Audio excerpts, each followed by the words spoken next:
હવે વાત કરીએ સુરતની તો સુરત કોંગ્રેસનો આંતરિક વિખવાદ સપાટી પર આવ્યો। કોંગ્રેસના મહિલા ઉમેદવારના કોંગ્રેસ પ્રમુખ પર આક્ષેપો। મહિલા ઉમેદવારનું ફોર્મ રદ થતા શહેર પ્રમુખ પર આક્ષેપો लगाव्યા। સુરત શહેર કોંગ્રેસ પ્રમુખે રૂપિયા લઈને મેન્ડેટ આપ્યાનો આક્ષેપ થયો। દુર્ગાવતી નિષાદના વિપુલ ઉધનાવાળા પર આક્ષેપ। પાર્ટીએ મેન્ડેટ ન આપતા ફોર્મ રદ થતા લાલઘૂમ જોવા મળ્યા। હું ચૂંટણી લડાવવા અતિ ઉત્સાહી હતી તેવું દુર્ગાવતી નિષાદે કહ્યું અને એમ પણ જણાવ્યું કે મારી સાથે શહેર કોંગ્રેસ પ્રમુખે અન્યાય કર્યો।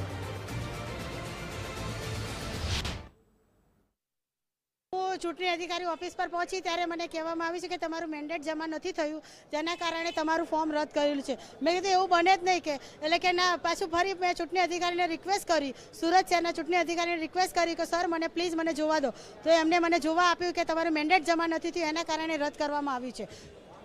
એટલે આ વાત હું સુરત શહેરના જે કોંગ્રેસ પક્ષના વિપુલભાઈ ઉધનાવાલા છે, કોંગ્રેસના પ્રમુખ છે, એમને મારું મેન્ડેટ જમા નથી કર્યું। એટલે કોઈને કઈ જગ્યાએ સોચી સમજી ચાલશે મારા માટે, એ લોકોએ મારી સાથે ગેમ રમી ગયા છે અને એ સમજે છે કે હું અમને રમાડું છું, પણ એ બહુ આ રમત એમને બહુ ભારે પડવાની છે અને એમને એક જ ધ્યેય છે કે મારી સામે ખાલી ભાજપ જ હતું, કોઈ અપક્ષ કોઈ બીજું હતું નહીં। એટલે હું ત્યાં લડતી હતી વોર્ડ નંબર 10માં, એટલે ભાજપને જીતાવવા માટે એ લોકોએ મારું ફોર્મ રદ કરવામાં આવ્યું છે। આ કોંગ્રેસવાળાની પૂરી ચાલ છે।